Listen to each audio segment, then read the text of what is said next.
you, operator, and thank you all who have joined. Let me start by saying that this is being simultaneously captioned. So if you are listening to this via captions and you have a question, you need to just email me the question. The email is jenniferm@respectabilityusa.org. Once again, that's jenniferm@respectabilityusa. This is Jennifer Laszlo Mizrahi, and I am very pleased on behalf of Respectability USA to be doing this call. I want to thank all of you who have joined us, and I also want to thank Megan Viren, who helped me on this project in terms of doing the poll data, and I want to thank our fellow Omar, who helped me on the PowerPoint. This is a topic of why inclusion of people with disabilities is important for Jewish survival and how to do it right. So we're going to start with a couple of whys, and then we're going to go directly into the hows. The first why is on page 2 of your PowerPoint. If you don't have the PowerPoint, it was in the email that invited you to this program. So all of you should have had a link to the PowerPoint in the invitation that you got. I hope that you've downloaded it or can do it now. If for any reason there's an issue with your PowerPoint, you can email me, again, jenniferm@respectabilityusa.org.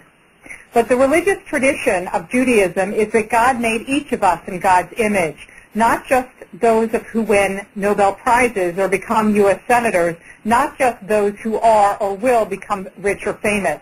Judaism teaches that there's a spark of God in each of us and that all of us are equal. Indeed, when the Jewish people really needed help from God, when we were slaves in Egypt, his instrument was a person with a disability. That person was Moses. Aaron was his accommodation or his assist as he needed it because he had difficulty speaking.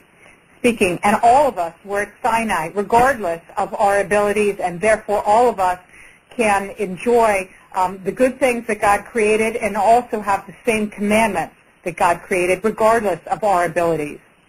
In more modern times, we see that there are many Jews who have disabilities who have tremendous gifts. One of them, of course, being Albert Einstein, who many now think probably had Asperger's. We're only as strong when we live up to our own standards and are inclusive of people of all abilities. So how big are the numbers that we're dealing with? We're talking about, on slide 3, a very large number of people. In the United States of America, according to the U.S. Census, there's approximately 57 million people who have disabilities. That's 18.6%, or almost 1 in 5 Americans. When you look at children, you see an expected rate of about 10% of people who have disabilities. Obviously, as people age, it's much more likely that they have a disability because they might lose their eyesight or they fall and they injure themselves. So for young people, the expected rate is 10%. But Jews carry some genetic risks and on average have children later in life than any other demographic group in America. And because of that, it is likely that we have more disabilities in childhood than other groups. There are several things that really correlate to the paternal age of the parent, such as Down syndrome, autism, and mental health issues like schizophrenia and bipolar disorder. So we're talking of very large numbers of people who themselves are personally impacted. When you look at the next slide, what you see is a national voter survey that shows how many of Americans either have a disability or they have a family member or a close friend with a disability. And what you see is the majority of American voters are personally impacted because it's either themselves or a loved one. So in the Jewish community, you see that it impacts a very large number of the constituents that we're trying to serve, our co-congregants, people that want to attend day schools, camps, etc. We recently completed a poll at Respectability of 3,800 Americans in the disability community. Roughly half of the people polled themselves personally have a disability, and the others are either family members or providers. We had a very large sample of Jews in this, so we were able to compare the Jewish sample with those of counterparts who are Catholic, Protestant, or evangelical. And what we saw was that less than half of Jews surveyed answered that religion was, quote, fairly or, quote, very important in their lives. and nearly 40% hardly ever or never attend synagogue. Indeed, more Jews do not attend religious services than any other religious group polled. So if you look on slide 6, you can see the overall number of people in the disability community and how important religion is in their life. Again, that's overall, regardless if they had a religion, which religion it was, or if they had no religion. But if you take a look at it on slide 7, broken down by religion, you see that the lines that are blue are the Jewish groups. So if you're blind and you're following us, it's 28% of Jews said that religion is very important in their life, compared to 80% of evangelicals, or 59% of Protestants, or 41% of Catholics. That is a very, very significant difference. And indeed, in the not very important category, the not very important in terms of rating religion, you see Jews say 50% say not very important, whereas the Protestants say 26% not important, and 18% of others, which is essentially a lot of it was people who have no religion, but it did include Muslims and Hindus and others. We see 18% for Roman Catholic, and for evangelicals only 4% said not very important. These are very, very significant differences and very statistically reliable. And indeed, when we asked the question about how often you attend religious services, we basically got a similar result, with Jews attending far less frequently than any of the other religious streams. When we look at a poll that was done by NOD and Harris Interactive of religious attendance, worship attendance, how important it is to people compared to people going to those services, you see that people with significant disabilities, it's even more important to them than it is for people without those disabilities to attend religious service, but their actual attendance is far less than people who have no disabilities or less, smaller level of disabilities. So people are often precluded, regardless of their faith. This is, across all of the faiths, from attending religious services. I'd like to just remind people that the Americans with Disabilities Act was passed in 1990, and it guarantees that Americans are not supposed to be discriminated against based on disability. But one sector of American society that was exempt from that legislation was the religious community. So religious organizations do not have the same legal obligation to welcome, serve, employ, and otherwise be involved with people with disabilities. So there is a legal loophole. The slide 10 shows a question that also was on this same poll, which, by the way, I got from Professor Stephen Carter. How helpful would this be? And it lists a number of disability services. And one of the things that I have found when I interact with people who don't have a lot of familiarity with disability issues, and I talk to them about making religious organizations inclusive, they think it's really about just putting in a ramp or changing the doorways.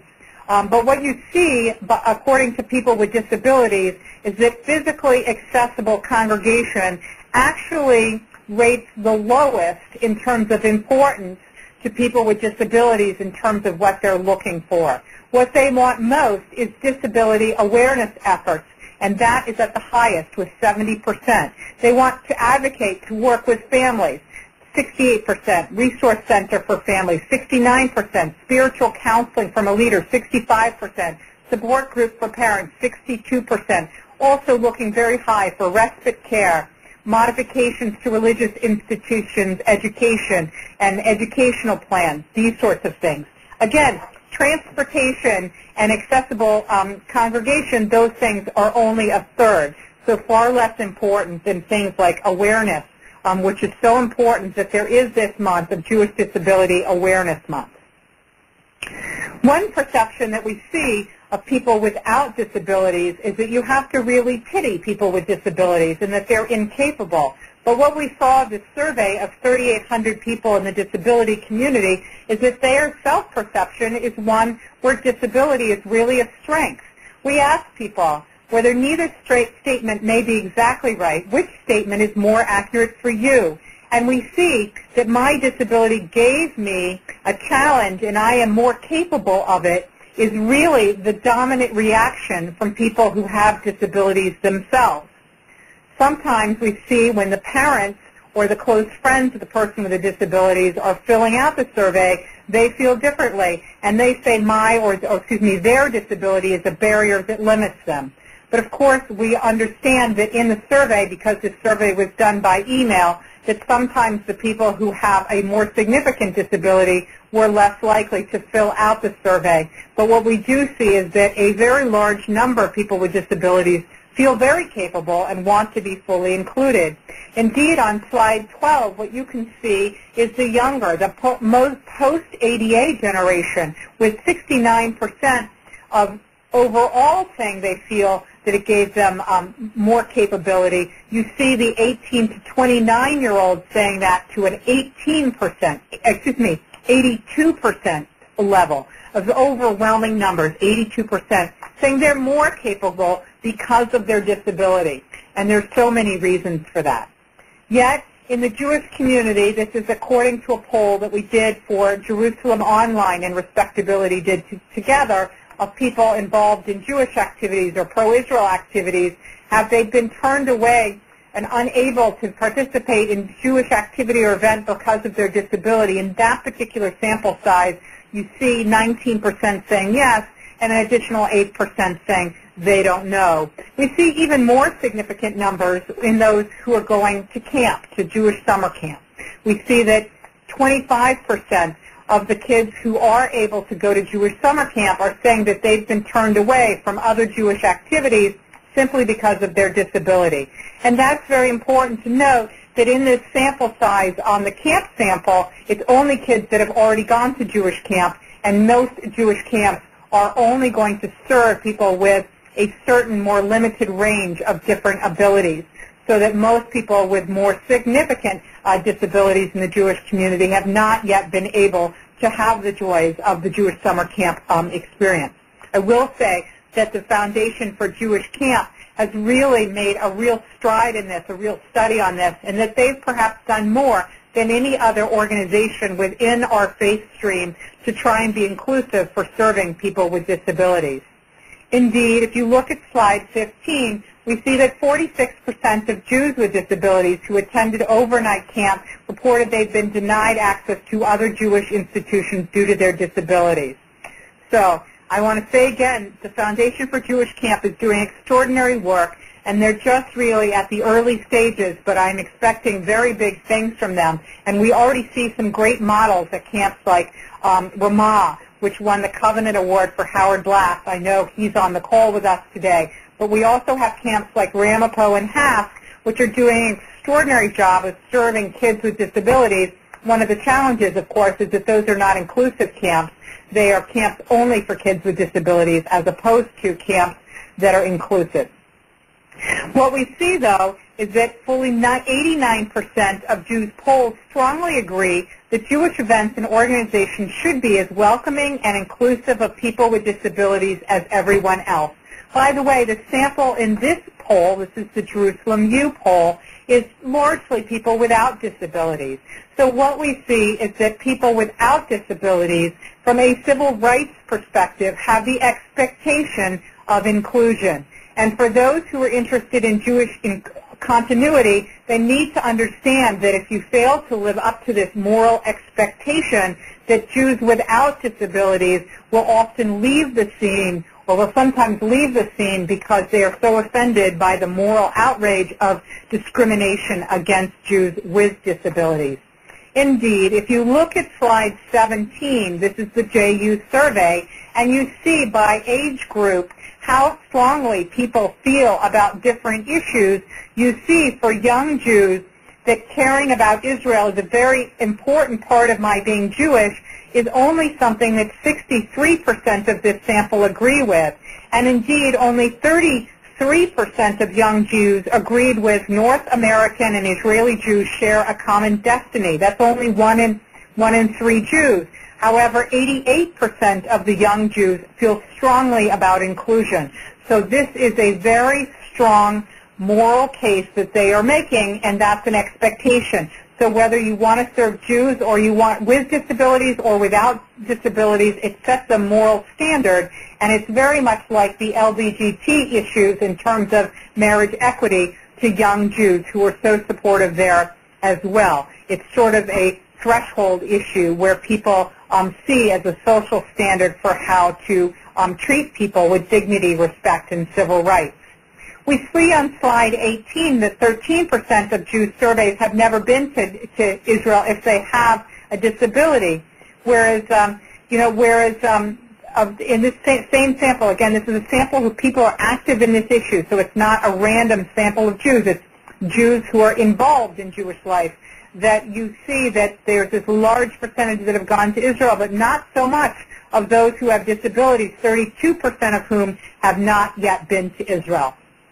Now, I'm going to mention something that I know is controversial, and it's the A word of abortion. I know that's a very controversial issue and that people have very strong views, whether they're pro-choice or pro-life. I'm not going to weigh in on that because you will make your own decisions based on your own values. I'm just going to tell you a couple of facts. One of those facts is that of women who take the test to see whether or not they are carrying a child with Down syndrome, that 9 out of 10 of those potential parents who's carrying a fetus with Down syndrome does choose to abort.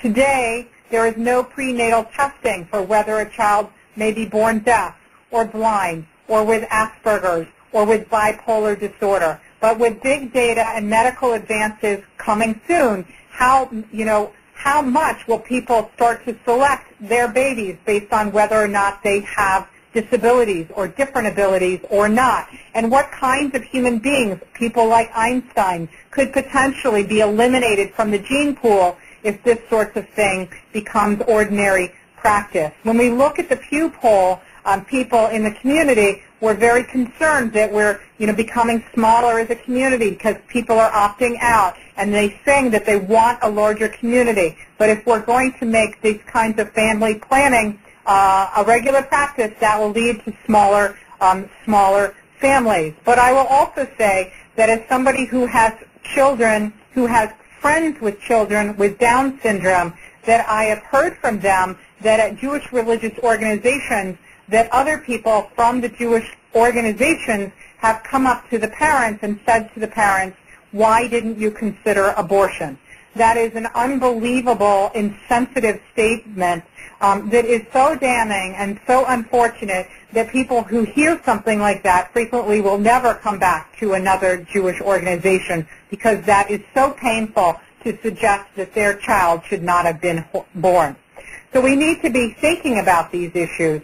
I will also say that because as a people we have such a high focus on education, and Jewish families overall tend to start after graduate school and people get settled into their careers, we're starting having children so much later in life than other demographic groups that Israel's public health care services are now covering freezing sperm and eggs so that people who want to have children later in life can do so without the higher risk of what can happen naturally when you have children when you are older. But these are very tough ethical questions, and I am not a rabbi or a religious leader, and each of us will have to deal with these issues on their own, but they do have demographic implications.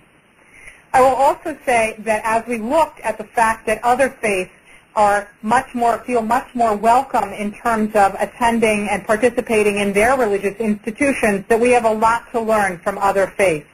The Church of the Latter-day Saints, for example, the Mormons, have mandated that every one of their 24,000 congregations or institutions must have an inclusion director or coordinator to ensure that people with disabilities are welcome.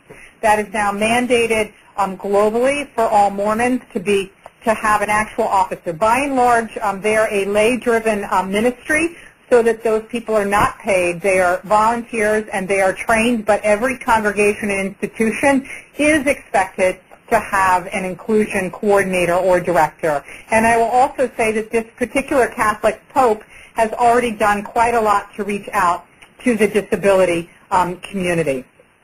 One of the things that organizations can do, and frankly that funders should do, is to start by asking questions.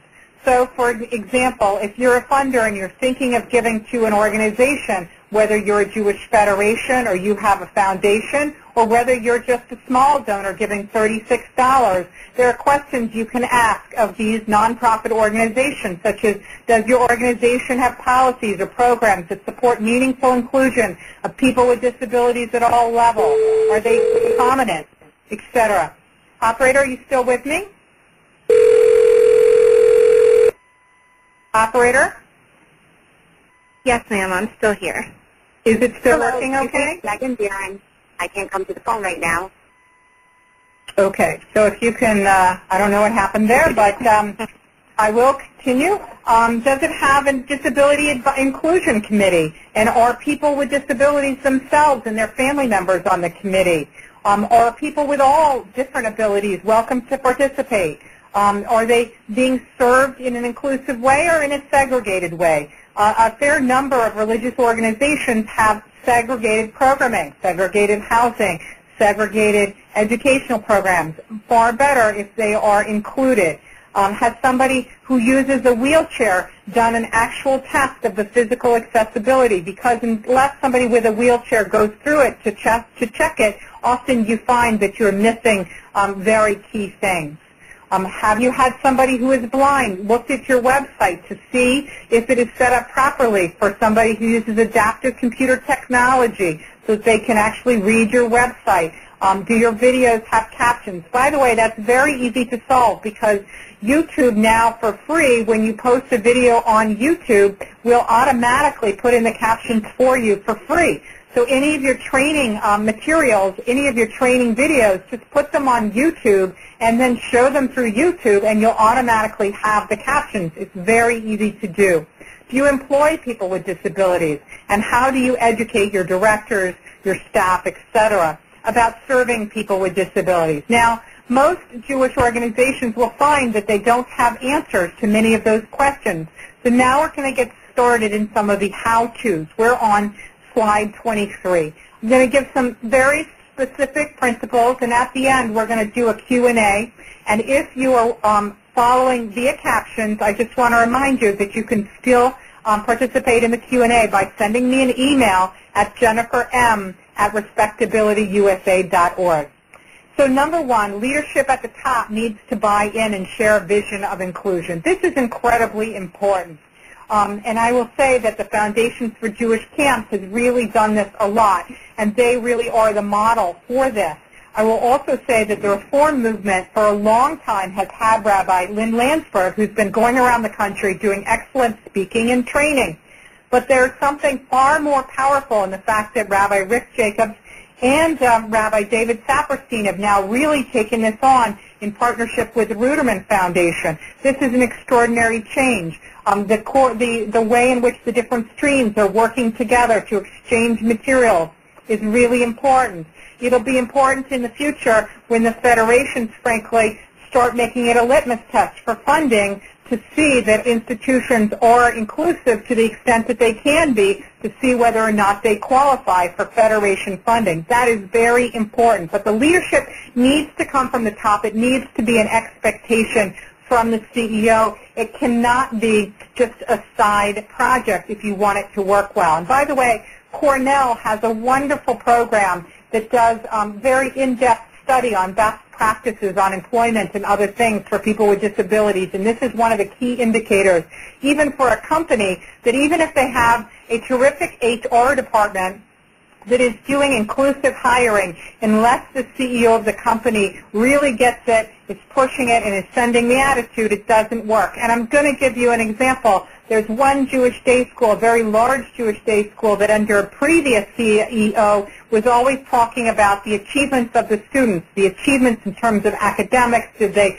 win this and did they win that, and never talked about the menschkeitness of any of the students to show the values of the students, so that none of the kids with different abilities were ever chosen in any of the featuring that they did in terms of shining. So you never saw in anything that was communicated in terms of the success of the institution, you never saw from this day school CEO any appreciation for the value of the human beings who had different abilities. I'm going to say, in contrast to that, if you look in Rockville, Maryland, at the Jewish Community Center of Greater Washington, where in their newsletter, they're constantly showcasing their inclusive programming and how they're serving the broad spectrum of abilities. So one is sending a message that says, we don't want you. The other sending a message saying, we celebrate you just like we celebrate anybody else. Slide 24 is nothing about us without us. It's critical that people with disabilities have a seat at the table, be a part of the decision-making, and that organizations that work with people with disabilities need to be working with them and not for them. It can't be pity. It can't be control. It needs to be empowerment and equality. If you look at 25, it's the use of people-first language. By the way, if you just Google people-first language, there's little guides that you can easily find. But you need to respect people as human beings and their right to be appreciated for the strengths they have and not be defined by their disabilities. For example, a person who uses a wheelchair is a person first, and their wheelchair is a tool. They are not wheelchair bound. In fact, their wheelchair is a liberating tool. It is not an instrument of bondage. We are people with disabilities. We are not handicapped or the disabled. And the best thing to call a person with a disability is their name, because they are a human being, and you should use people's names just like anything else. Now, I want to mention and celebrate an organization. It's the New Jersey Y Camps, which really celebrate on slide 26 the Walk the Walk. Because it's one thing to talk about inclusion, but at some point you need to include people. Round Lake was a camp that was a very well-run camp for Jewish kids with disabilities, but all the kids there had disabilities. The New Jersey Y camps had many other camps that didn't have kids with disabilities. What they did is they implemented a merger. So at the end of the day, they had 1,000 kids with no disabilities and 100 kids with disabilities. And you know what? At the 10% ratio, we now have the naturally occurring ratio appropriate to what's out there in the world. And so the kids who go to camp are seeing the world as God actually created it, with diversity, with difference around us. Slide 27. The budget and the time, you need to budget the time and money that it takes to do it right. I've seen camps and other institutions that have been doing inclusion very, very well, very professionally for a long time, but they haven't taken the time and the effort to cost out what does it take, how much staff time does it take, what do you need. Now, it actually costs a lot less money than people think. They're stunned when they see how little money is involved. But I will say that the training piece and the time piece is not inconsequential, and you need to have the right staff to ensure that you do professional accommodations. If you look at slide 28, what you see is ATP. ATP was really, I heard it first from Randy Lewis at Walgreens. He's a real superstar in disability in employment. He's really done a great thing to help people with disabilities be included in the workforce. And he uses ATP. Ask the person, what do you need so that you can succeed at your very best? And every sign-up form for every event that you do in the faith community should ask right there on the sign-up form, do you need any accommodations? So, for example, do you have food allergies?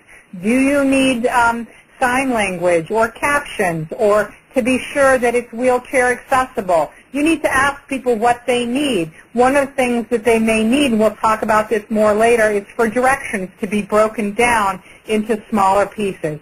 But look, you don't have to be an expert in every kind of disability. You don't have to have in your head how to accommodate every disability. Ask the person what they need. If it's a child, ask their parents what they need. Look at their IEP, and you will see how to include this person fully and respectively. Now, This is perhaps the most important piece that organizations need to understand, and that is that every group needs to have an experienced inclusion director or coordinator. That person is the person who gets the application, so that when the application form comes in and it says that they need directions to be broken into pieces, or that they need 5-minute warning before time to transition, or that they need, to make sure that there's ramps, they're the person who makes sure that they have the right accommodations in place and that the right staff people are trained in advance so that everything goes smoothly and efficiently and nicely so that people feel welcomed. A worst-case scenario is not to deny access to the community of somebody with a disability. It is actually worse, to include somebody that you are not prepared to serve. Some people's disabilities can be life-threatening if you don't know what to do. If somebody has panic attacks and starts running off towards a lake at a camp because you don't know how to appropriately work with somebody who's on the autism spectrum and they have a panic attack and they drown, you are far worse off than not accepting that child at the camp.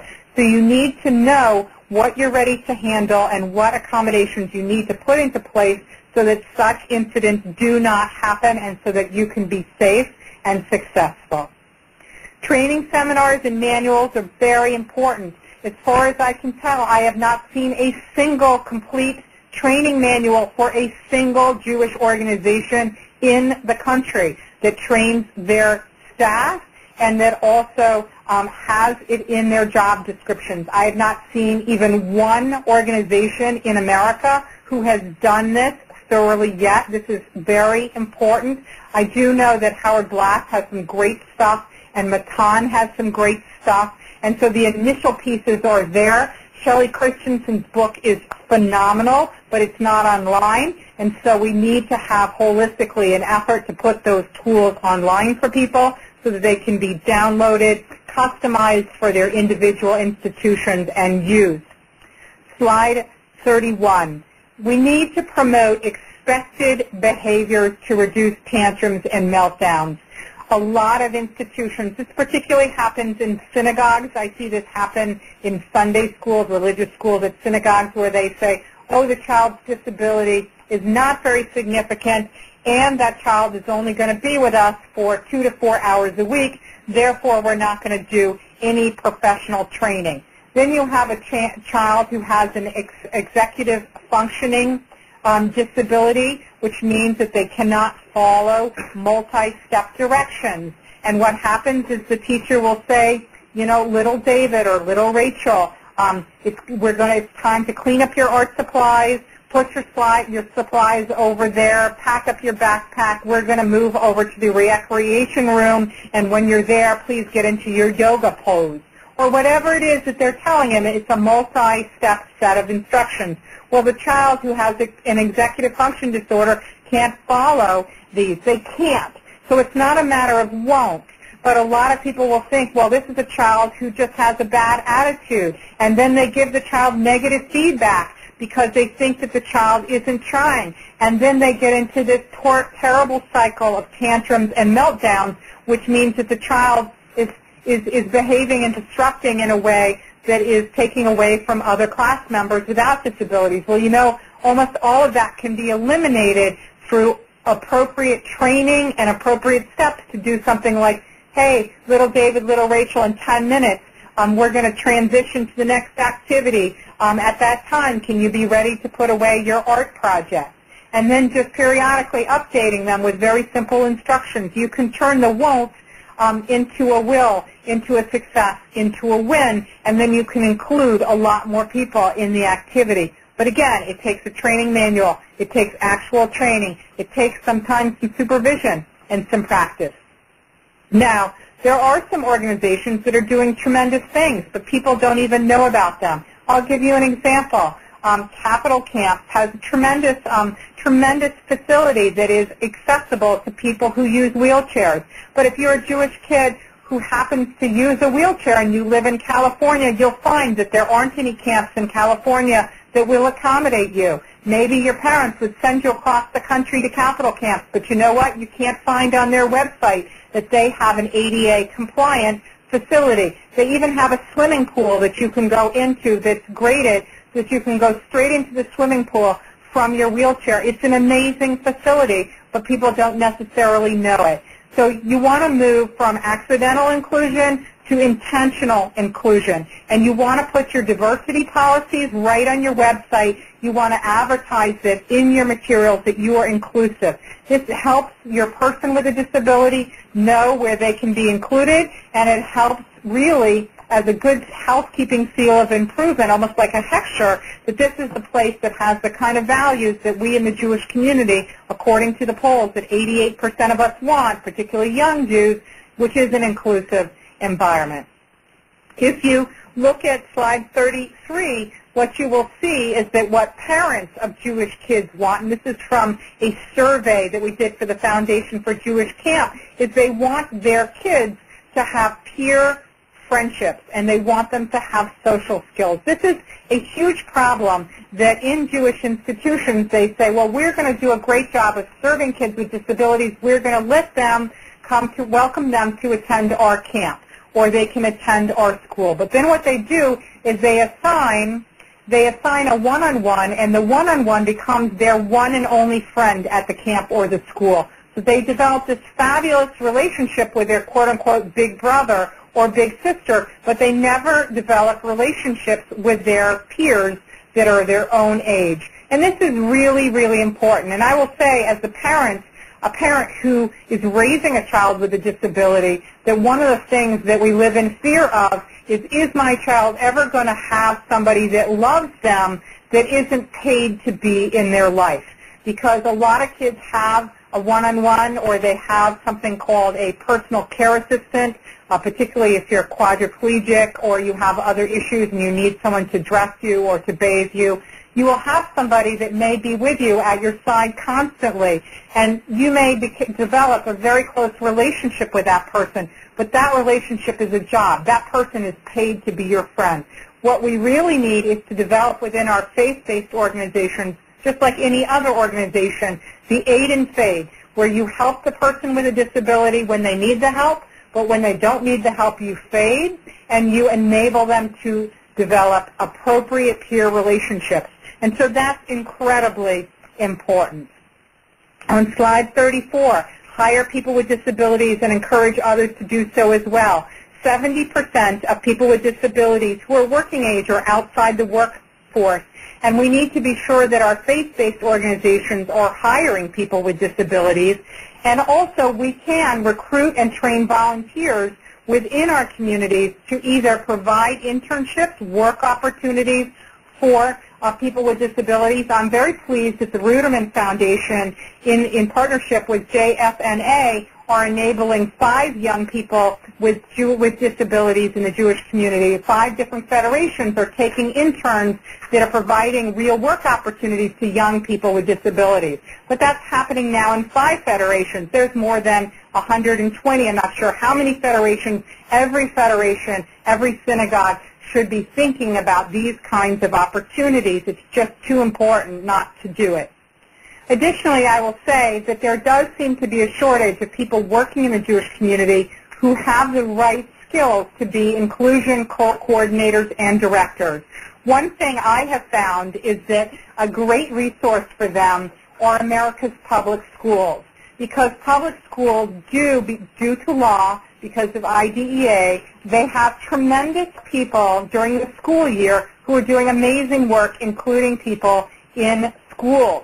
But during the summer, those school teachers and those special ed or other professionals don't have something to do, and school hours aren't as long as other jobs. So in many cases, if you're a camp, for example, or you're a JCC camp, the best bet for you, so that you don't have to pay somebody a full-time salary 12 months out of the year, is to make a year-round contract with a school professional, somebody who during the school year is working as a school teacher, who can do the inclusion, the recruitment, and the screening and get everything prepared during the school year, and who can be on site during your camp in the summer. And again, it means you're getting somebody who's highly skilled, highly trained, but you don't have to pay a full-time salary 12 months out of the year. You pay it over the year at a part-time rate.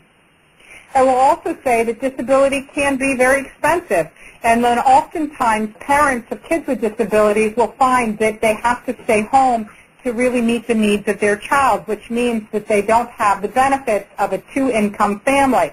So it can be particularly helpful to offer scholarships for people because day school education and other things can be very expensive.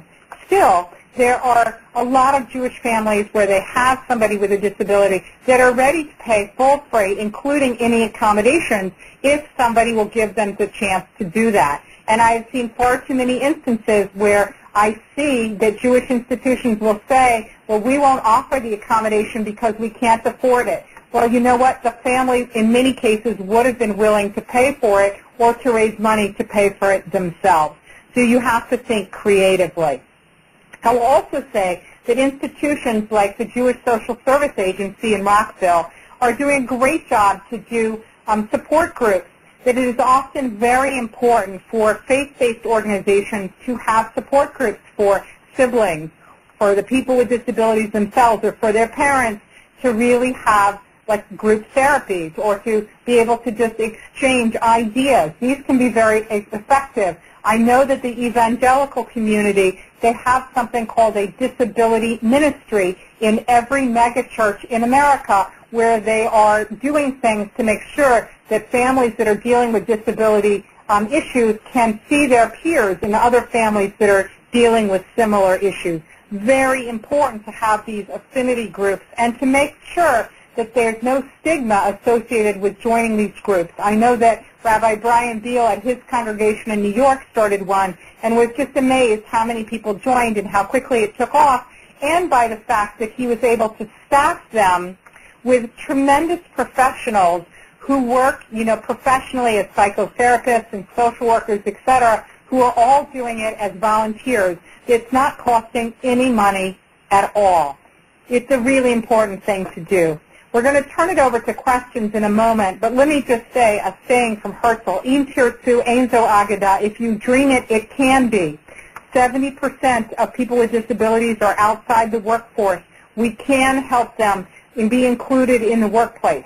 God made each of us equal, and only when we treat people equally will we live up to the standards of our faith, and enabling people of all abilities to be welcomed and valued in the Jewish community is in the best interest of Jewish survival.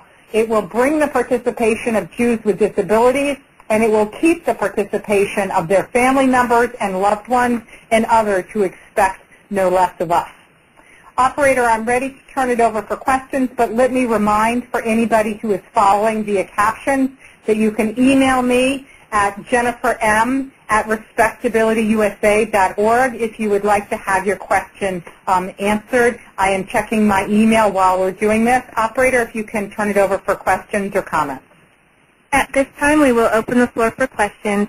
If you would like to ask a question, please press the star key, followed by the 1 key on your touch-tone phone now.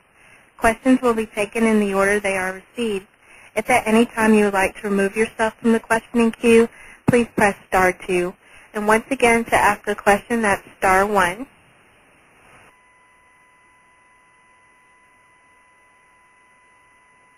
Don't be shy, guys. We have a question from Alan Bergman. Hi, Alan.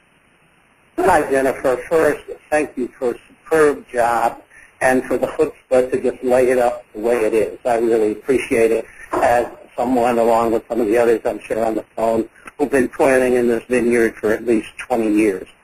My question specifically has to do with some work I've been doing with several synagogue religious schools, and what I'm hearing is that very often the families who enroll their kids in the synagogue religious schools are not telling the director of education, or whatever it may be called, and these are kids who have IEPs, that their kids have any kind of learning issues or accommodation issues, and then these kids typically have a meltdown. They tend to be kids with some emotional disturbance, and all hell breaks loose in the classroom. And yet when I talk about, do you ask these questions on membership applications, I get sort of this discomfort level.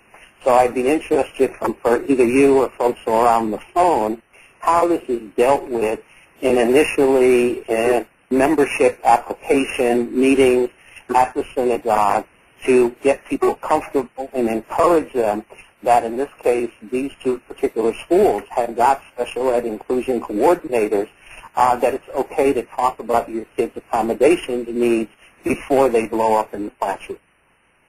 So this is really a great question, Alan, and it's not surprising since you've been working so tremendously in this field for decades. Look, the first thing I said before in terms of the specific tips, way before I got to the registration form, was the leadership.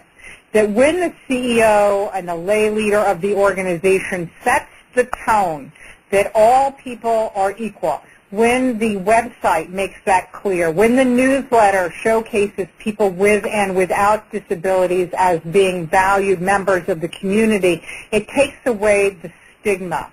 This is very, very important, is that it needs to be on the website, it needs to be on the materials, the success stories need to be shared, they need to be celebrated. This is very important, number one.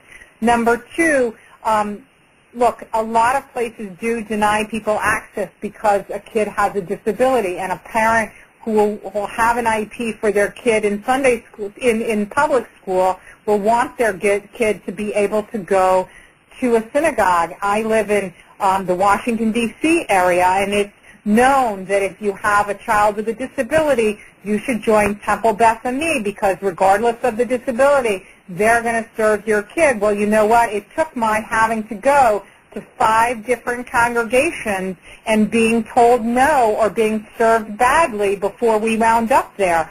So people have had real trauma and drama in their lives by being turned down or by being accepted in places where people were not ready to make the appropriate accommodations and treat people appropriately. I mean, I can tell you of an instance at a high holiday service where all of the information was provided to the child care of the synagogue prior to the child being in child care during just a piece of the high holiday service, and how that information was never given to the frontline child care worker, and as a result the child had a meltdown and the family had to leave in the middle of high holiday service, and that family was me personally, who had to leave Yom Kippur services because I was told that I had to leave the service because my child was not behaving in an expected manner, even though I'd given all of the information in advance to the person who was running the child care, but they had not given it to their aides.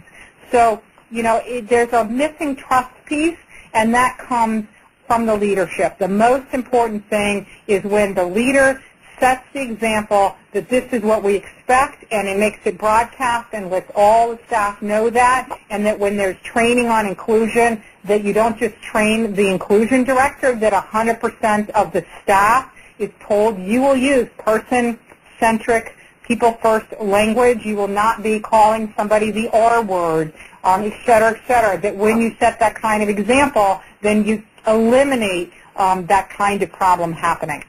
But that's a great question, because it happens a lot. It happens when parents send their kids to summer camp. That sometimes, you know, their kids are on Ritalin or their kids are on Concerta, and you know, these are medications that that will stunt your growth.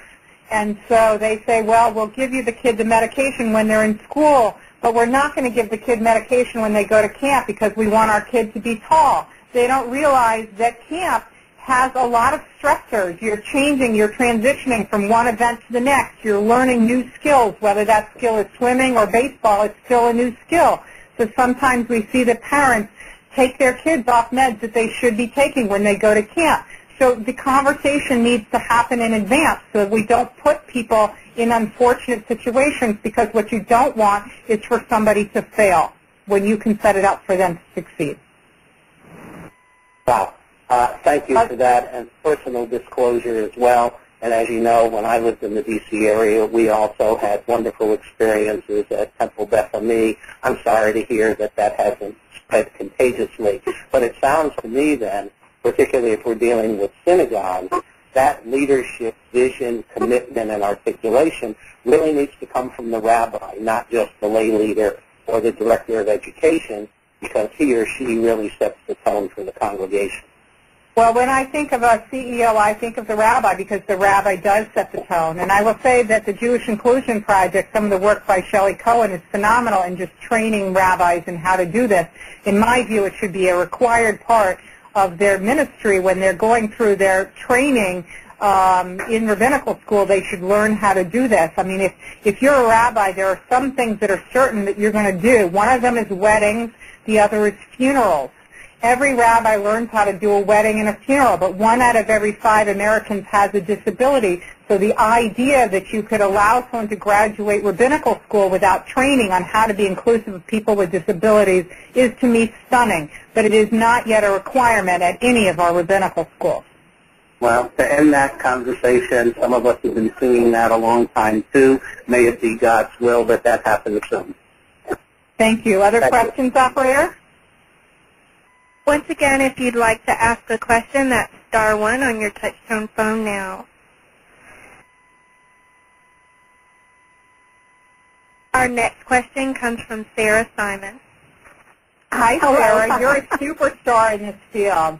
Yeah, I've been waiting patiently because I have responses up and down the line. To Alan, I would say hang in there.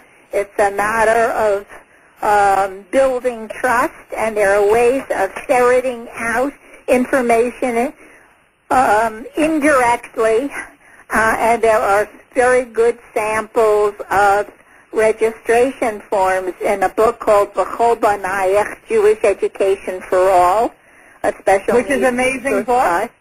Yeah. Amazing book. And that's a very good resource. It's available on Amazon. I encourage you to take a look at it. Secondly, as a Washingtonian, I would like to say that a number of the congregations do welcome and accommodate children with diverse learning styles and special needs. And I was involved at the beginning setting up SMA's program, and it is a fine program. But other congregations do as well, so it's a matter of looking around. Many rabbis are very sensitive, very involved in inclusion efforts. Many of the congregations, most of the congregations, have inclusion or accessibility committees. It's a growing movement.